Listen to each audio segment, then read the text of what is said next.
Hey, what is going on, everybody? Welcome back to Halfback Dynasty, Episode 8, Gut Check. My name is Brendan. We are joined today with our co-host, Tyler. Tyler, how the heck you feeling, my man? Feeling great, Brendan. Easing into an unexpected, or I should say, unusual day off in the middle of the week here. So I'm feeling great, man. How are you feeling? Yeah. Holidays are approaching. We're getting some good Thanksgiving football tomorrow. There's really no complaints. I mean, 2020 has obviously been a crazy year, but at least we got some football as always. So, of course, we got yet again another jam-packed session for the listeners, which I couldn't be more stoked about. So, Tyler, do you have a good week so far? So far, so good, man. We closed a big contract at work that we've been struggling for months, man. It's been months. So happy to see that one out the door, my friend. How about you? How's Yeah. Black Friday creeping up on the business there? Yeah, it's hectic. It's hectic. So, you know how we do here at Halfback Dynasty, closing some big deals, slinging some pens, talking some football. Doesn't get much better than that. So, excellent, Tyler. I'm glad you're enjoying your week as I am too. Business is good for what it can be. So, you ready to jump in? I'm ready, man. That was a pretty good week of football. So lead the way, my friend. Cool. So we're recapping week 11 of the NFL. So we did see some interesting things happen, some major injuries, some low-key players shining, some big teams going down. The first few games that stood out, though, the Los Angeles Rams beat the Tampa Bay Buccaneers 27 to 24. Very interesting as Tom Brady seems to be on a ship, no pun intended, going up and down on the wave. You know, he puts up some really solid weeks, then he puts up some pretty bad weeks. And the team's still doing pretty well overall, but I don't really know how to value. I don't know how to value the wide receivers, of course, the running backs, even on the Rams side per se. You know, the Rams have multiple RBs in their backfield, multiple wide receivers capable of catching balls. So I don't really know what to think in general. I don't know. How do you feel about these teams, man?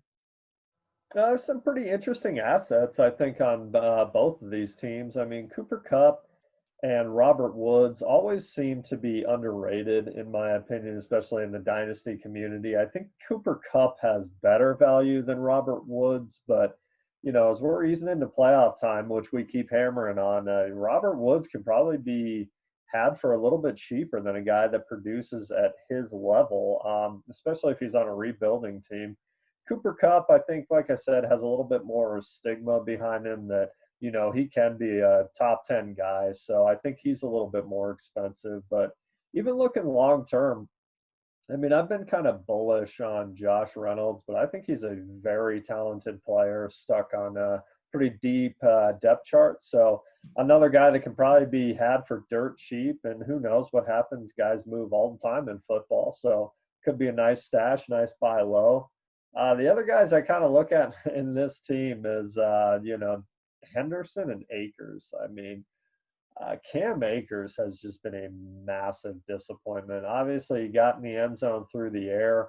I certainly wouldn't give up on this guy. Malcolm Brown is a free agent after this season, so that could help kind of level out that backfield a little bit. But I think I still like Akers as a player long term. But some of the stuff that stuck out to me in his game film is he just doesn't look very fast and or powerful. I think it was week two, I want to say, he was caught by a defensive lineman. That's not good. So I'm not sure what's going on with Cam Akers. I know you and I have talked about him at length that, everybody made excuses for him in college based on where he played. But as we've said, maybe he's not that good. Again, I wouldn't be giving up on him because you, no question, took him in the first round of your rookie draft. So keep holding, see what happens next year. Look at a guy like Melvin Gordon, who was an absolute disaster his rookie year and turned into a perennial top 10 running back. So there's no reason to think it can't happen. On the other side of the ball, like you mentioned, Tom Brady's been very up and down. At times, he just looks like an absolutely terrible quarterback. Steady as can be in his post game, though, all the time. But I think that could be a product of age. I really do. I think Tom Brady's going to have some up and down games. And then as far as the depth chart on the wide receiver side is what I'm most focused on. It's a mess. All three of these guys are going to get targets. They're going to get looks. Obviously, Godwin got in the end zone last week, which kind of saved him from a fantasy standpoint. I still think Godwin is the best asset on this team. I know Mike Evans truthers are not going to be pleased to hear that, but I still think I am Godwin. not pleased. I still think Godwin is the best piece on this offense long term. But again, I know it's hard to say. I have Godwin, and I am seriously contemplating not playing him this weekend. I'm sure Evans owners might feel the same way. You got to live with it if they blow up, but I don't think any of these guys are real safe starts as of now, Brendan. I don't even think it's really a consideration of them blowing up. I mean, blowing up this year to them is 20 points, breaking 100 yards and getting in the end zone. It's not like Agreed. Mike Evans hitting 175 receiving yards and 2 to 3 touchdowns like it was in the past. Same with Sure. Godwin. Sure. It's very interesting because the team is pretty good offensively, yet they are horrible and cause headaches to the fantasy football community. So granted, I good for them. Obviously, NFL comes first. They're not sitting there worried about fantasy football owners. But if you really consider both teams, the Rams and the Buccaneers, they are pretty similar in many ways in regards to their running back situation causes headaches. Their wide receiver groups cause headaches. It's funny you mentioned Cupps versus Woods. I thought Cooper Kupp was just a baller, bro, a couple years ago, and he's kind of carried that value, right? And Robert Woods, for some reason, has never reached that type of hype, and I don't know why.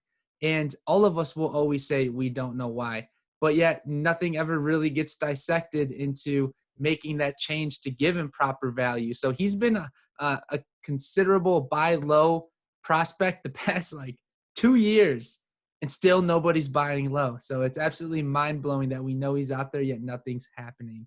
What are your thoughts on Jared Goff? Jared Goff, I still really like. He's signed to a huge contract, therefore he is their quarterback for the foreseeable future, in my opinion. I think he's probably dirt cheap in a one QB league if you're looking to Mm-hmm. lock up a semi-young guy that hopefully you just can roll him for the next handful of years. Superflex, I think he's pretty good as well. Again, he's going to have up and down games, but outside of the elite, man, pretty much everybody in fantasy anymore has up and down weeks. That's quarterback down through pretty much every position on the field. So I think a lot of times you got to live with that. But I think for his price, Goff's a pretty nice piece. And Mm-hmm. going back to one thing you said, Brendan, my man, I'm a little bit taken back by that comment. Who cares about what they're doing in the NFL? It's all about dynasty, man. Like, come on, help us out, coaches. Yeah, screw the Super Bowl. All we care about is fast forwarding through the Super Bowl and getting to those great commercials and watching our fantasy football teams win, right? That and getting to the offseason in dynasty where players could be had a little cheaper. You can make a bad trade and be like, well, who knows? He's not playing. Who So, knows? I got a full off season to think about this one. So exactly, man. I love it. I love it. Cool, cool, cool. Well, let's move forward a little bit. Kansas City outlasts the Las Vegas Raiders in this rematch. We called it as the juicy matchup last episode. It was a pretty good matchup. I think 66 total points thrown up this game, which is pretty substantial. The Chiefs beat the Raiders 35-31. We both had a hot take of Patty Ice Mahomes throwing 4 touchdowns in the air. Obviously, that didn't happen. I think he had 2 touchdowns. So really disappointed there. But, Kansas City gets the job done. I don't even think they should have lost to the Raiders that first time around. I think they should be undefeated. Um, what did we see here? Well, general, what stood out? What didn't stand out? What's the overall take here on this game? Fantastic game. Obviously, it honestly looked like Vegas was going to pull off another one. So I think Vegas is a very good team. But focusing, on what we do best here, which is dynasty, I think KC is as advertised. They have 3 of the best assets at their positions. I mean, Mahomes is the best quarterback in fantasy for me, even Mm-hmm. still over Kyler Murray. Tyreek the Freak, the Cheetah. He is, Top 5, bro. Yeah, top 5, top 7, and Kelsey. Even when Kittle is healthy, man, number 1 by far. He's been the best tight end for years and years and years and years, and it doesn't slow down whatsoever. So KC's as advertised. As far as Vegas goes, Carr has still been very intriguing all season. He put up another 3 teeters this week. So again, probably dirt cheap in a 1 QB league. Easy ad, I'm guessing, if you're looking to make a run, because a lot of people probably wonder, it could just be 1 year, So probably easy to get. I think he's probably much like Goff. He's probably more inexpensive than Goff in Hmm. Superflex. So could be a nice ad there. Like we've talked about in the past, Josh Jacobs, top 10 running back in Dynasty, easy for me. He doesn't have the best stats, but he's also usually doesn't have terrible stats. So Hmm. pretty easy top 10 for me. And as I mentioned last week, I think he gets better and better as the wide receiver core gets better and better, which will take a year or two. And speaking of the wide receiver core, I think it'll take a little bit of time to level out. I mean, obviously, you're hoping Edwards and Ruggs make a big jump next year because they've both been extremely disappointing this year. But Especially Edwards. very much so, because he was a preseason, well, I guess what you would call a preseason this year, just a darling. Everybody loved him, thought he was going to be fantastic. Obviously, he's dealt with some injuries, so I still really like Edwards and Ruggs long term.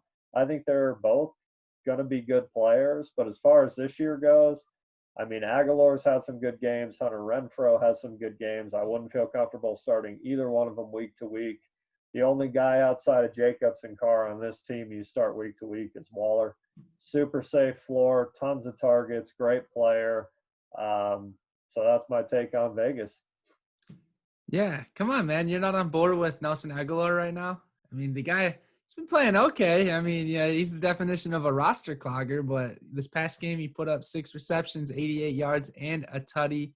Season stats, he's thrown up, I think, only 24 receptions, if I recorded that correctly, and that's pretty bad, but 443 receiving yards, 6 touchdowns, which really jumped out at me. He has 6 touchdowns on the year. He has 92 fantasy football points in a half PPR format. He's currently ranked 39th in the wide receiver category. I mean, are you impressed? I mean, what did you expect him to do worse? I mean, to be honest, like, I'm kind of impressed because he was droppable in every format last season, droppable in every format like the first few weeks here. I mean, he could be low-key a sneaky ad, but it's crazy because he doesn't have good hands. He drops so many balls. He has terrible games. I don't know, man. Would you roster him? I think I low-key would. Depending on your build and the space you have, if you have easy drops, sure, absolutely. I got burned by Nelson Aguilar years ago. I'm going to divulge some embarrassing information, fast forwarding to where we are now in fantasy football in Dynasty. But I'm sure all you listeners remember what a massive prospect Nelson Aguilar was when easily top 5 in your rookie drafts. He was the next big thing. And I'm sure everybody can remember how often injured and how slowly Devontae Adams started his career. Well, I moved Devontae Adams straight up for Nelson Aguilar years and years and years Tough. ago. So obviously that hasn't aged well. So no, I'm not rostering Aguilar just because I'm not going You're there. just like, screw that guy. But no, he's had a good year, man. He's kind of reminiscent this year of Corey Davis. I mean, 2 guys that were left for dead. Both having nice years. I Mhm. expect Davis to continue a little bit more moving forward, whereas Aguilar I don't. But hey, guys resurrect their careers, and they're both having good years. So yeah, if you're in desperate need of some depth and Aguilar's on the waiver wire, why not? Toss him on Why there. not? Hey, maybe you can get Devontae Adams for him. Really, really plug him home. Yeah, yeah. Maybe Nelson Aguilar and 3 first-round picks for Devontae Adams. That sounds about right. Awesome, man. Moving into some devastating news. I'm sure everyone's aware that Joe Burrow had a horrific injury this past week. Turns out the damage to his knee was a lot worse than initially reported or assumed. He tore his ACL and his MCL. He will need reconstructive surgery. The hope is that he's ready for the 2021 season. I'm not too sure what the Bengals have in mind. I'm not too sure what Burrow has in mind. I mean, dude, when he was on that cart, he looked like he wasn't even in pain. Like he just sat there like dang, this is pretty weak. That guy took it like a champ, you know? Yeah, he really did. Obviously, that's a devastating blow for him. He was saying all the right things. It was crazy that how quickly he tweeted, "See you Hmm. next year." I mean, you wonder how the team felt about that. I'm not sure you're really supposed to Awful. really. The whole Yeah, team had to have felt awful, yeah, I especially the really. coaches. Yeah, I'm not sure. Usually people don't release that stuff the same day, so that was pretty devastating. Hmm. From a dynasty standpoint, there's nothing to do with Burrow except for hold. I mean, the guy looks legit. He's going to be a superstar as long as he comes back healthy.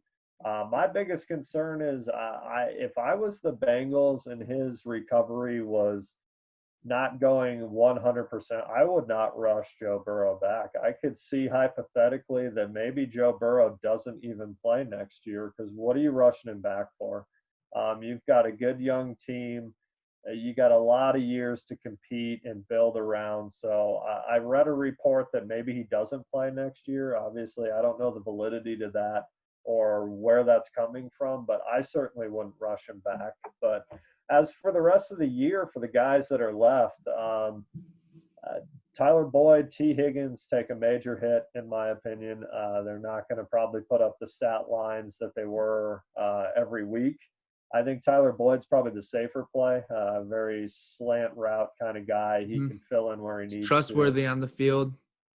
Absolutely. And a guy like Joe Mixon, I know a lot of people are holding out hope for the fantasy playoffs, but why would Cincinnati bring Joe Mixon back this year? There's nothing to play for. You just lost your franchise quarterback to a devastating injury. You just signed your running back long term. There's no reason to risk his health, in Who's my opinion. also injured. Yeah, who his day we've mocked it a few times. His day-to-day foot issue now has landed him on IR after missing 5 weeks. So, kind of mysterious timing there. I don't expect to see Joe Mixon back. What do you think, Brennan? There's no reason to. I mean, they're clearly not going to make the playoffs. So, I mean, their offensive line is straight trash. You could say that their offensive line is highly responsible for the injury to Joe Burrow. Mixon's going to get eaten alive. When they had Mixon in, they never really passed him the ball, which seemed to be his specialty. So, all in all, it just seemed like a complete bust year. This type of talk will continue to go on. Do we trust Mixon next year?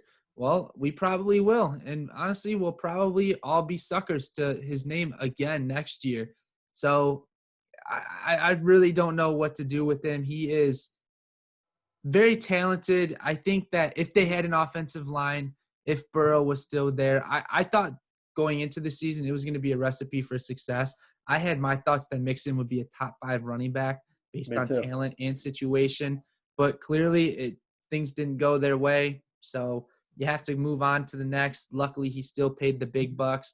Burrow, will they play him next year? I mean, it's probably not smart to do that unless they literally invest all of their offseason draft capital and free agency dollars or whatever their cap space is to get all offensive linemen. Will they do that? Probably not, because I think some franchises don't believe in that.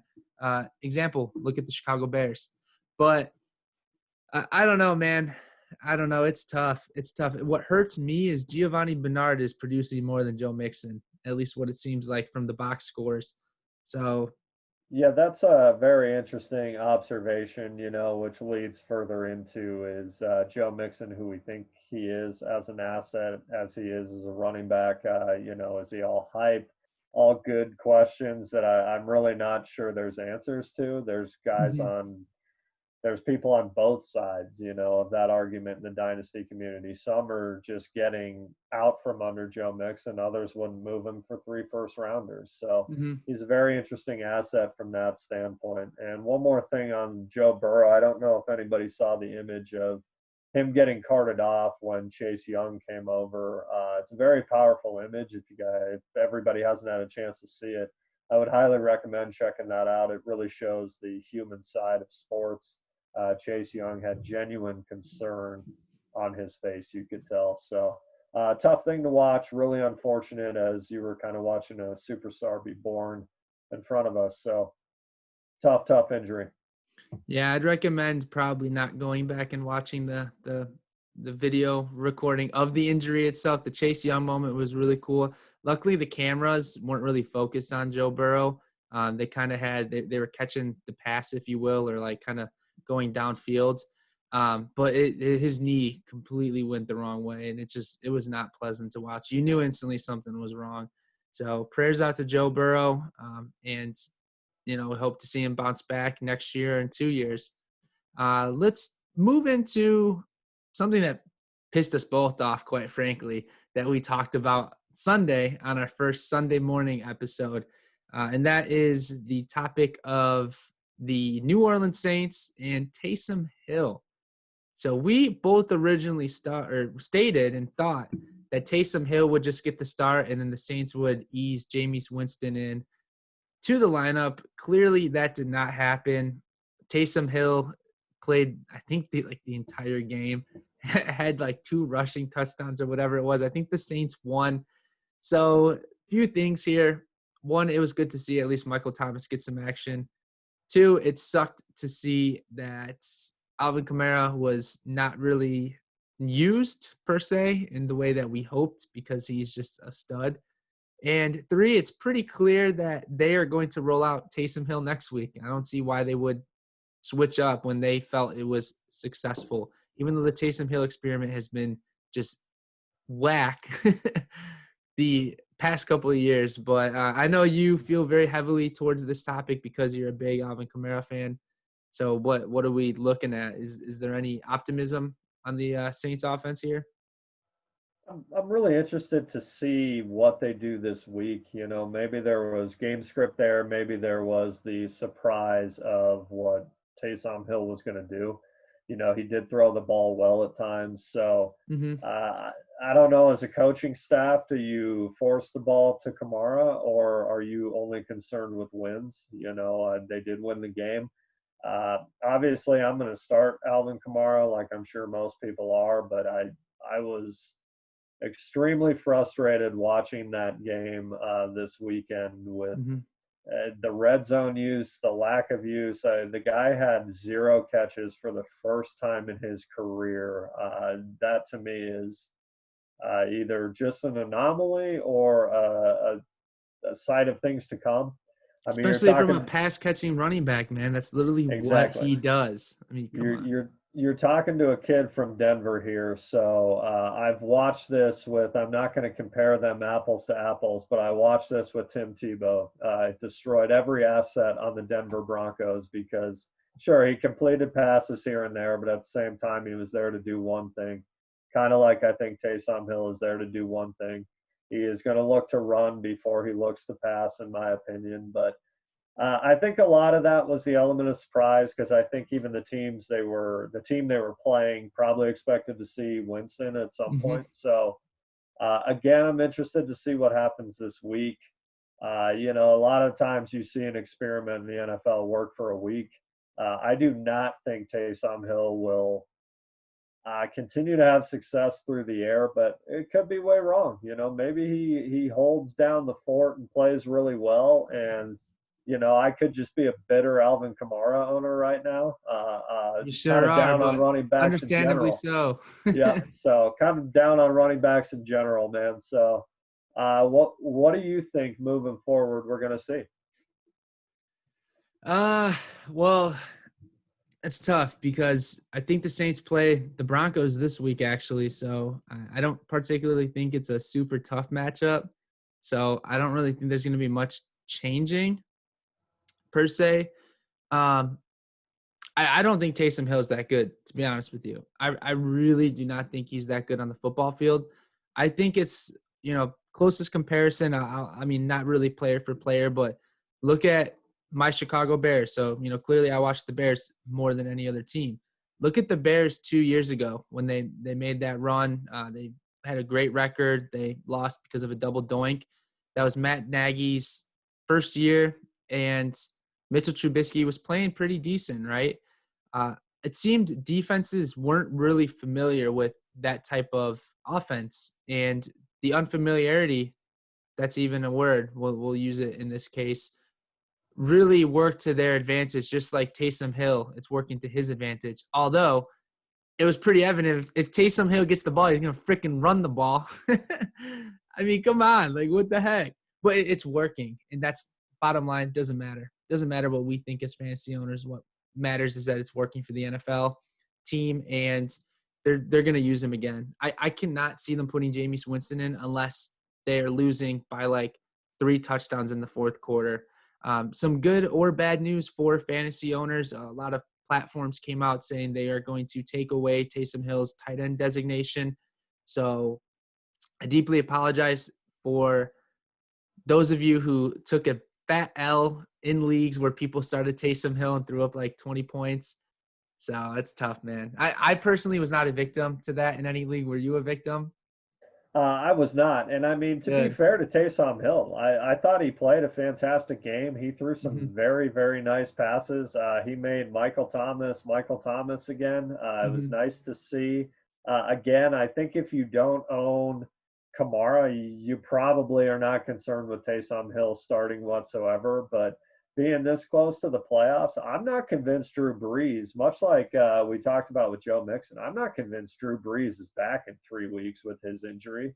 Dude, he has like So, 13 punctured ribs or whatever. Like, yeah, what was so it? 8 on one side, 5 on the other, yeah, I'm not at all fractured. convinced he'll be back. So, again, this close to playoffs with Kamara, how he looked last week makes me very nervous. I'm going to hold and see. Obviously, I'm holding in general, but I'm going to hold my breath and see what happens the next couple weeks here. But man, that's a tough loss if you're a decent team heading into the playoffs. If Alvin Kamara suddenly becomes an afterthought in an offense. Hmm. I mean, not to rip on your roster at all, but things change so quickly. I mean, you had Joe Mixon, Alvin Kamara, Aaron Jones, who, I mean, is probably the safest bet out of 3 running backs you have now, believe it or not. But even But Aaron Jones's it's sketchy. usage, yeah, his usage has gone down the drain because, again, I think rightfully so. Green Bay, in my opinion, is saving Aaron Jones for their playoffs. Aaron Yeah, Jones had 10 carries last week and a yeah. couple grabs. I mean, it's just, we'll get into it later. We do have a segment, but Hmm. I'm extremely over running backs in dynasty football. Good, good. Rightfully so. Definitely understand. And it sucks because they're considered more valuable, at least I think, than wide receivers, right? Well, let's talk about it right now. This was the week of wide receivers. Last week was running back mania. What do we have written down here? It's a pretty interesting week for certain receivers, huh? It was. A lot of receivers went over 100 yards, which was pretty exciting. Obviously, I'm just going to go through the list. Michael Thomas, DJ Moore, Donta Johnson, Corey Davis, Damari Bird, Tim Patrick, of course, Keenan Allen, of course, Devontae Adams, Adam Thielen. We're going to put in Travis Kelsey here. I know he's not a wideout, but hey, Tyreek the Freak, Cooper Cup, and Robert Woods. Man, that's a lot of players going over 100 yards. Like we mentioned, really good to see Michael Thomas get back in action. DJ Moore really starting to come on the last few weeks. Looks fantastic. Those two guys, particularly, if you sold them in a panic, this is why you don't sell assets, good assets that maybe are just not starting well, or in the Michael Thomas, I mean, has been hurt. There was a lot of talk about Michael Thomas on a lot of forums that it's just time to dump him, Easy which, hold, bro. yeah, Easy I hold. never saw that. So obviously, there was a big Michael Thomas trade in our big league. So I think the owner, not a bad trade, but Michael Thomas bounced back. Donta Johnson, obviously, with Stud. yep, Absolute stud in the making, bro. with Juju and Claypool there. There's going to be weeks he doesn't perform as well, but to me, we talked about it before. He's their WR1. Mm-hmm. Corey Davis having a great bounce back year. Maybe just needed a better quarterback. He's always been talented. He was almost the Joe Mixon of receivers, if you will. Carried high value for no reason, but looks good this year. Damari Bird, hey, he's probably not in many starting lineups, but good to see. Tim Patrick, another guy that quietly's had a really nice season. He's gone I over like Tim 100 yards. Patrick, bro. Yeah, I like good him. player. Good player. Keenan Allen, just an absolute monster. 16 receptions. Are you kidding me? Devontae Adams, of course, over 100. Thielen has been fantastic. He leads the NFL in touchdowns. Travis Kelsey, the safest play in fantasy as far as I'm concerned overall. Tyreek Hill starting to show a lot better as well. Kind of had not a slow start, but not the start you were expecting. No huge games, you know. Mm-hmm. KC's a little less of a video game team than they used to be, so still a fantastic receiver. Cooper Kupp and Robert Woods, man, they both had a monster game on Monday night. So both well over 100. So a lot of guys over 100 yards and some familiar faces and maybe some surprising players as well. But man, there's a lot of throws in the NFL anymore. So wide receivers, we'll get into it here in this next segment. Man, that wide receivers to me are the way to go. But anything to add to the 100-yard list there? Uh, it's interesting because some of these players are taking these yards away from other players you would like to see getting those yards. In the end, you kind of have to monitor who is racking up over 100 yards and how often are they doing it. Breaking 100 yards in a game, receiving, to me, seems very underrated. I don't think people truly realize that it's not that easy to do because we do see it pretty frequently. Like, 15 guys will do it a week, right? But if you double up on all these players who do it consistently, you add in Michael Thomas, Devontae Adams, uh, Adam Thielen, you get the point. It seems that it happens more frequently than it really does. And I think it's a really important measurement to up and coming players. Um, you know, Getting touchdowns is one thing. Obviously, we like to see our receivers get in the end zone, but getting over 100 yards is like a safe bet. If your receiver that gets over 100 yards 8 out of 16 games in a season, I'll take that, man. I'll take that any season because even if you're only getting one reception, if you have one reception for a 99-yard touchdown, that's still 11 points plus the 6-point touchdown, right? If you That's have huge. 8 receptions for 100 yards, like either way, if you hit that 100-yard mark, you have a safe floor regardless. And not many receivers do it week in, week out. So you need to get those guys that will. Deontay Johnson, I think, is going to be a complete stud. I really do. Juju's going to find his way out. I don't think he's going to stick with the team unless they win a Super Bowl. If they win a Super Bowl, I think the team's going to try to stay put because they are pretty good. But guys like Demir Bird, Corey Davis, Tim Patrick, I mean, some of those guys you probably didn't even recognize the name going into this season, yet they're putting up these yards. They have good games. So always worth monitoring, and that's really all I have to say to it. Yeah, absolutely. I mean, to your point, 100 yards is a big deal. That Mm-hmm. it's kind of overlooked. Like, yeah, hopefully they get 100 yards. That's a big deal. You look at players' statistics throughout the year, and there's top end wide receivers with 100-yard games sprinkled in. That yeah, it's a big deal. And in some leagues, you get a 5-point bonus for going over 100. Mm-hmm. So that's huge too. And yeah, I mean, to your point, these guys could be big come playoff time. I mean, Corey Davis, Demar Bird, Tim Patrick, these are guys that you might have to play due to injury that have pretty good upside. I mean, Tim Patrick's had a great year. Obviously, being in Denver, I've seen it. He's catching a lot of balls. And again, we talked about Corey Davis has had a monster resurgence this year. Mm-hmm. Not everybody can be Devontae Adams and, score 3 touchdowns a game, but I that wish. doesn't mean they're not having a good season. So, um, moving on, Brendan, just with watching the time here, the great debate, man. WRs versus RBs in Dynasty. Which way are you going? So I know you're going to say wide receivers. I already know that's going to be your pick. I'm still stuck on the running back side. And uh, let me say this, in your big league, the settings, the starting settings, the requirements are a little different than most of my other leagues. So I haven't truly overcome the situation. For example, to start one running back league, one running back, one wide receiver, three flex. So you really only have to play one running back. In all my other leagues, you pretty much have to play two running backs, and it's safe to have at least a third flex. So in Sure. those leagues, which I'm more accustomed to, I like having three high-end running backs.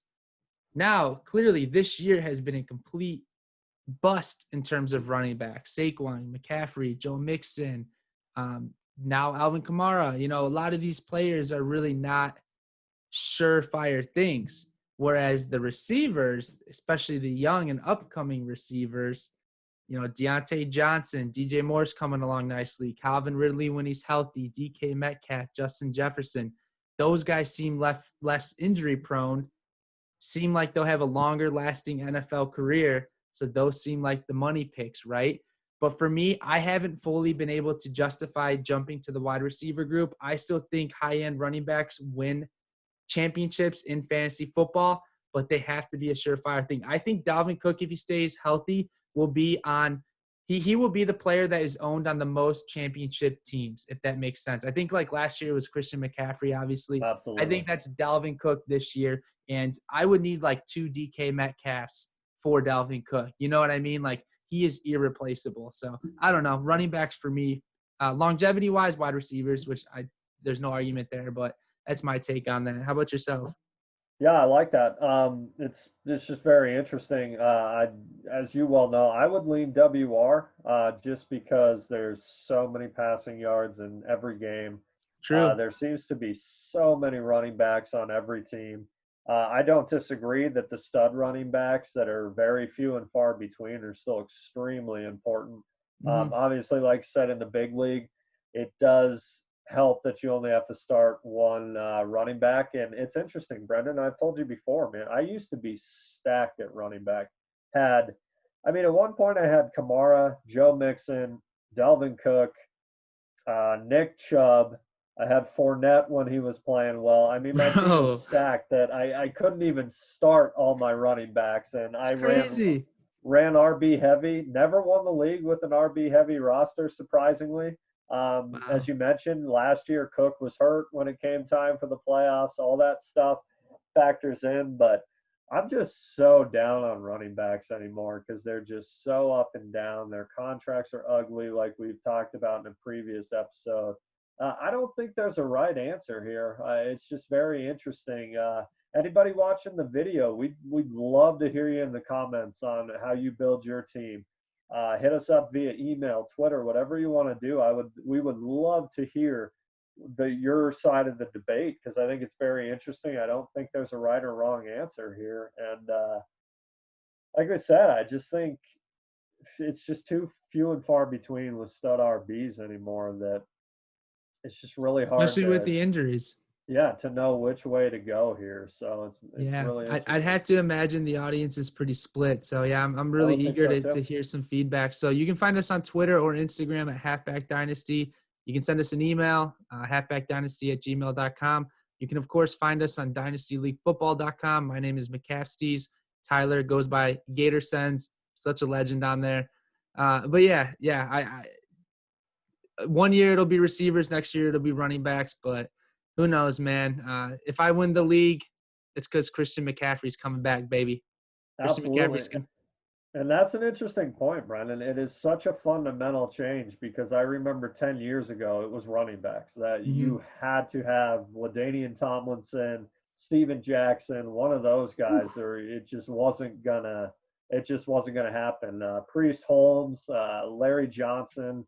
I mean, you're talking guys you had to have, it's very interesting as long as I've played Dynasty to watch this just change. It's been unbelievable. And And now I've changed almost quarterbacks. in 1 year. So, Oh, no doubt, no doubt. Now quarterbacks are like, if you have Kyler Murray, maybe Justin Herbert, Deshaun Watson, Russell Wilson. If you have a top five quarterback this year, like the disparity between them and then the next 5 is just a huge drop Oh, it's off. huge. It's It's insane, and that absolutely huge. it's attributed to the rushing or to the receiving yards. You know, there's so many passing yards in a Yeah. game. Yeah, Tyler, moving forward quickly. There was some good notable wins. Washington football team beat the Bengals 20-9. Titans beat the Ravens 30-24 in OT. The Colts beat the Packers 34-31 in OT. I just want to point out J.K. Dobbins finally looked alive today. Sunday. Had some great usage, 15 carries, 70 rushing yards, 1 touchdown. Jonathan Taylor finally got it going, 22 rushes, 90 yards. Corey Davis seems like he could be startable, as we just discussed. Lamar's looking a little bit down at the QB position. Yeah, we'll save that for another episode. Michael Pittman came alive, 3 receptions, 66 yards, 1 touchdown. Adams and Tunyon, of course, they looked the par just like always. Let's move forward a little bit more to some more favorite segments by us. This is obviously one of our favorite segments, The Wire, WYR, Would You Rather. Tyler, I'm going to ask you a few would you rather questions between 2 players. You let us know which player you'd rather have. You ready? Got the thinking cap on, man. Perfect. We'll blow through these real quick. I try to make it, stud for stud or this tier versus that tier. So let's jump right in. Ezekiel Elliott or DeAndre Hopkins? Which player would you rather own? DeAndre Hopkins, obviously this year and long term. DeAndre Hopkins is an absolute stud. He's got a fantastic floor. He's reminiscent of him and Michael Thomas are, kind of the same guys the last few years. Very safe. Zeke, I still think is a great running back, but I don't know. Again, the injury to Prescott hurt everybody, but he seems to be slowing down a little bit to me. He Yeah, looked pretty good last awful. week. Yeah, he looked pretty decent last week. Obviously, their offensive line is pretty bad and banged up, but again, man, I'm taking the wide receiver that's he looks like he could go for another 5, 6 years. Hey, you can't complain with that. That's exactly what you're looking for in an elite wide receiver that's 28 years old. Would you rather own Christian Kirk or Darius Slayton? Christian Kirk, due to the quarterback he's tied to, I don't think Christian Kirk will command a ton of money when he's due up. So I think he will be tied to Kyler Murray for a while. Kyler Murray certainly complements his skill set as we've seen. I would take Kirk. Sure. Yeah, I like that a lot. Ben Roethlisberger or Daniel Jones? Uh, I would, as a contender, no question, Roethlisberger. If I was looking to win in the next year or two, Roethlisberger. If I was looking long term, I suppose Danny Dimes. I think he's risky. I don't know if he's a guaranteed starter in 3 or 4 years. I think he's not a NFL QB. Yeah, You know, I'm not convinced either, this but this year I had yeah, hope, man. I had hope, but it's just he's got to make plays. He's got to stop turning the ball over. He's got to stop. I don't know if the kid feels bad for himself. I don't know. Obviously, he's in a horrendous situation, but he sure. has got to step up in some way. The division sucks. They should be able to take the division, even with the 4th worst team in the NFL. You know. Yeah, I would probably take Roethlisberger in almost any situation, but in a full rebuild, I'd take Danny Dimes just because he's much, much younger. And hey, at least you can say Danny Dimes a bunch. I mean, what a nickname, huh? I like it, man. Sometimes the name brand is everything. All right. Here's a highly talked about tight end comparison, especially I think 2 years ago when they both entered the league. Both were talked a lot in terms of who would you draft first, who's better, TJ Hawkinson or Noah Fant, excuse me. Always thinking about that Fanta, you know. I would take Noah Fant. I like his skill set a touch better. I think Hawkinson has really shown well this year. I don't know, man. There's something about Fant that I think he's really going to come into his own. I think the Mm-hmm. whole offense in general in Denver will improve once Mm-hmm. Sutton gets back. So I would lean Fant, and again, I don't know what's going to happen in Denver. It's getting tougher and tougher to think that Drew Lock is the answer. So even maybe with a better quarterback, all of them look even better. But man, Fant's got explosive open field ability. So I would take Noah Fant.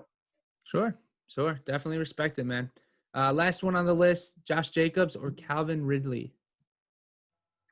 I would take Calvin Ridley. I think Calvin Ridley is one of the best receivers in the NFL, which is maybe not what most people think. He is an elite route runner.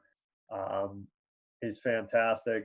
I would take him. His off and on injuries are a little concerning. You know, he seems to be off to a huge start every year and then kind of gets derailed by injury, which we'll see if he bounces back. I think Matt Ryan's still got some really good years in him. He looked horrendous last week. My goodness. He But lost me the hey, game. I started yeah, him over Ryan Tannehill, and I lost in one league. gotcha. Yeah, it's only 1 week. I still think he's It's a really awful. good quarterback, but give me Ridley for me very easily, to be honest. Hmm. Sure. I need to start giving you, if I'm doing a running back to a wide receiver, I've got to boost up the running back to like a tier above the wide receiver I'm giving you because you're just going to go wide receiver every time, man. And I see understandably you though, so. Brendan. I see you, man. I know what you did there. You picked two Alabama players, which I respect that, man. You know, I know what you're doing. Hey, it's nice that the Alabama running back curse is officially over. I remember for a few years, just running backs Oh coming out yeah. of Alabama just absolutely sucked. So I'm Well, glad that we're seeing a good uptick in production. yeah, Jacob's a great asset, man. Like I said, I think he's a top 10. But yeah, he kind of broke that stigma. I mean, obviously Ingram came on a bit later in his career, but you had Mhm. feast mode. I mean, Eddie Lacy was good for a year or two, and then we all Yeah, know what happened there. But yeah. Wait? What? Didn't Derrick Henry go to Bama? yeah, he's an Alabama guy, but he was slow out of the gate. You know, he He really was slow. exploded the last, and most of that was usage. You know, there was DeMarco Murray was there, kind of stunted his growth. That to me was just pure usage. I remember the guy in my big league. It was just like, is this dude ever gonna just be the workhorse that we know he should be? Like, Yeah. what is this team doing? And lo and behold, he's a absolute monster. But yeah, he went there. There's been a Trent Richardson. Trent Richardson bust after a huge rookie year. TJ Yeldon, Yeah, TJ um, Yeldon had a few opportunities when Leonard Fournette went down, but absolutely. Damon Harris looks like maybe he's going to turn into a decent player. But yeah, feast mode sticks out to me a lot because he was just so good for a year or two there. nice, nice. Well, it's a safe bet that certain college programs just breed absolute NFL caliber players, whether they produce or not. I mean, they programs like Bama, Georgia, Clemson, some Big Ten schools. I mean, it's a pretty safe bet that these guys are going to make it to the NFL. What's So, incredible about Alabama is what you hear about the receivers with their route running. That's what always sticks out to me.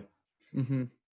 Yeah, yeah, and that's why they're in the playoffs every year, man. Their team's just always too good. So, For shout out sure. Notre Dame, by the way. I'm a big Notre Dame fan, so they're looking pretty good this year. Oh, your Uh, brother's going to love to hear that, man. yeah, The oh alma yeah, mater there. yeah, yeah. He's pretty stoked. Except Notre Dame always gets smacked in the playoffs, so really no expectations. They can't get past some of those Southern schools. Right. Cool, Tyler. That's gonna do it for the wire. If I recall correctly, up next you've got hypothetical trades for me. Is that right? Yes, sir. I'm gonna Hit kind it. of rip through them, man, 'cause we are a little pressed here. I got a very general one for you. I hate to keep just driving this home, but very general. What would you want for Joe Mixon at this point?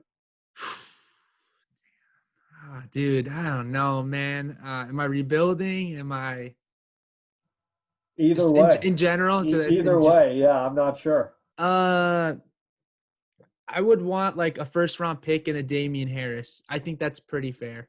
I think Damian Harris type of caliber. He was just fresh in my head from you just mentioning him, but a guy having the opportunity to lead a backfield and a first round pick. If just a pick, I mean, honestly, a mid first and a early second. I don't know. The reason why I'm saying this, I'm trying to be completely honest. I don't think many people would sell for that, but I don't know if many people would buy for more than that. And it's just because of the injury, Joe Burrow. There's so many things going against Mixon right now. So I don't know, man. Probably something around there. tricky situation for sure. And All I think right, that's next. underselling, man. I think that's underselling, but Sure, that's fair value, I'm sure, right now. sure. So out and out contender, would you trade T. Higgins and Damian Harris for Darren Waller? If I was contending, I'd have to imagine that I wouldn't be using those guys that often. They seem like pretty good prospects at the time. And if I was contending, I'd probably pick Damian Harris in like the late second. I'd probably pick T. Higgins in the second round. So I'd have to imagine my team would be pretty dang good. If tight end was the last position I needed, and we all know if you have a top tight end, it's pretty big advantage. I'd make that deal for sure. Okay. I saw this one on a forum. It's for a rebuilding team. The rebuilding team would be moving Derrick Henry, Robert Tonyan, and Nelson Aguilar for DeAndre Swift, a late first, a middle first, and Cole Kmet. Uh, for sure the Swift side and two first, man. I that's pretty dang good value. Swift's coming along nicely. So I mean, you said Hopkins, Tunyon, and who was the third you're giving up? It was Derrick Henry, Robert Tonyan, and Nelson Aguilar. Oh, I don't know why I thought Hopkins. So Derrick Henry, yeah, I'd give that up. Even I would honestly give it up even easier, Henry than Hopkins. I think Swift is going to be a top 15 running back next year. I think 2 first-round picks is pretty epic to get. I understand there's a lot of worry due to COVID, and yeah, man. I mean, I think that Swift's coming along nicely, and I feel comfortable doing it. How about you? Yeah, I really like DeAndre Swift due to his dual. He runs and catches. He looks a little bit, I'm not going to say like Christian McCaffrey to the extent of how good he is, but that kind of Kamara McCaffrey type of build where he Yeah, runs and catches. There's a lot of fluff in this trade, obviously. It's really Derrick Henry for Swift and 2 firsts. And that's a yeah, no-brainer. rebuilding, yeah, that's a no brainer. So I totally Yeah. agree with And you. Matt Patricia and the Lions are finally trusting Swifts, to come back and play well after he dropped that touchdown pass to beat the Bears in week 1 this year. Yeah, we'll see if Patricia is there next year, or he's always Probably carrying not. around that number 2 pencil. Has he got the SATs after the game or Who something? So knows, we'll dude? see Who if he's knows, we'll man? see if he's still around. He's drawing doodles on the playbook. Right. Next up, we got just middle of the pack, decent team. Tyler Boyd and a late first for Miles Sanders. I'd pay that for Miles Sanders. I'm still a big believer, honestly, Okay. especially with the news of Joe Burrow.